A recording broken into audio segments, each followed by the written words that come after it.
faith book, the book of faith, the Word of God, the Bible.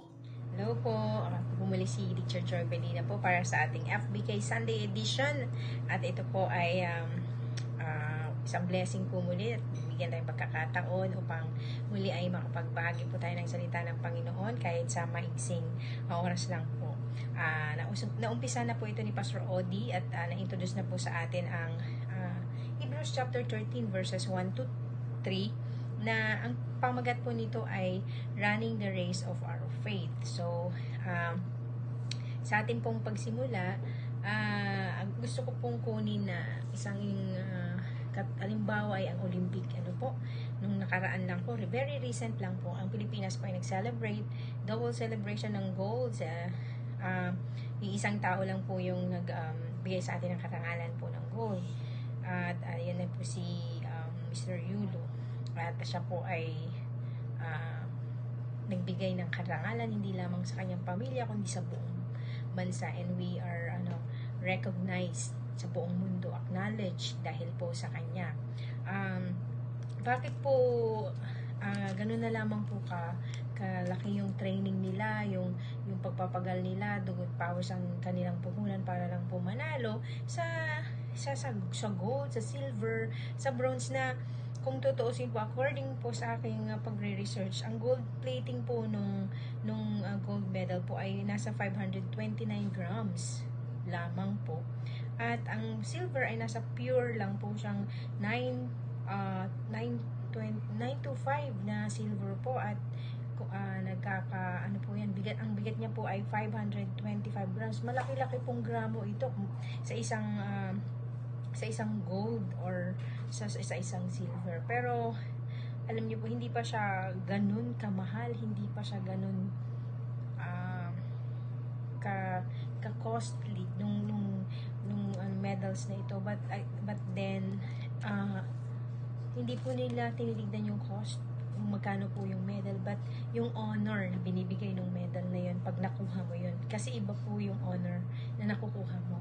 So gusto ko po lang sabihin na kung mapapansin nyo po ang suot nila sa mga Olympics, sa gymnastics, sa pole vaulting, di po ba yung suot nila yung mga magagaan lang, yung halos nakaano sa katawan, walang anumang sabit-sabit, walang hindrances. Dahil po, sabi ng writer po ng Hebrew ay you have to lay aside hindrances kung gusto mong manalo. So wala pong nakalagay talaga sa sin naka-fit lang sa katawan nila, walang relo, walang kahit ano sa katawan.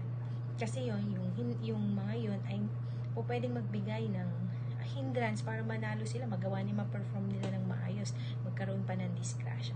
So yun po, katulad din po ng pagtakbo natin, we have to lay aside all the hindrances. And pangalawa po doon na nakikita ko po is you have to look unto Jesus, the author and the finisher of our faith. Na we have to focus on that prize. Yung gold yun, yung gold. Hindi yung silver, hindi yung bronze, kundi yung gold medal ang talagang ini-aim ng lahat. So, our attention should not be undivided. Kailangan nakafocus tayo sa ating goal para makuha po natin ito. Kaya nga, kahit anong hirap ng pinagdadaanan nating mga trainings, talagang pinupush natin yun kasi nga meron tayong goal, and that is to get that prize. Very priceless ang ating prize kasi ang nagbigay ng race sa atin ay ang Panginoong Jesus, at hindi lang po siya nagbigay, kasama po natin siya sa bawat race na meron po tayo sa ating buhay. So gusto ko lang pong i-quote yung isa sa mga trending ngayon sa Christian community, and even sa mga tao sa Facebook, sa anumang platform, yung sinabi sa atin ng isa sa mga manlalaro na nakakuha po ng gold, diba?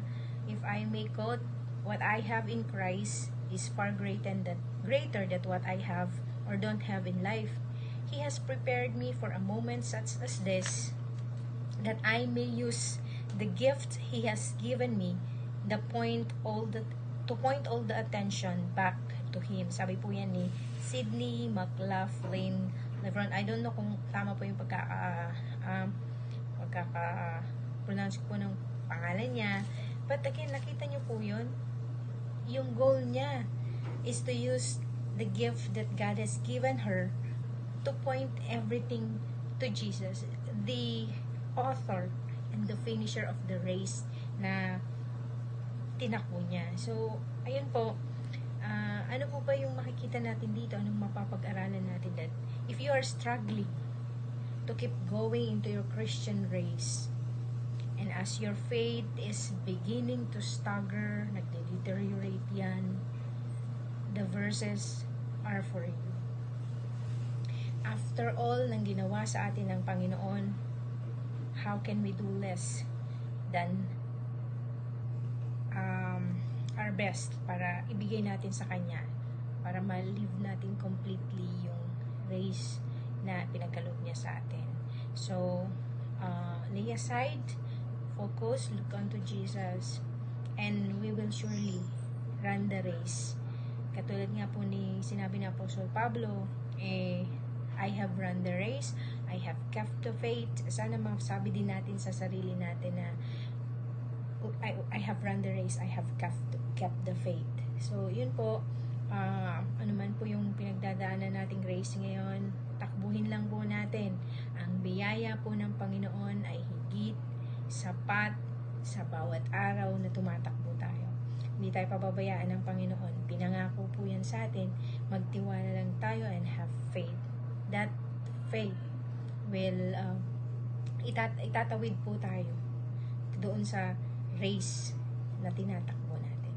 So, sana po naging blessing po yung ating maikling pag-aaral hanggang susunod pong FBK. Maraming salamat po and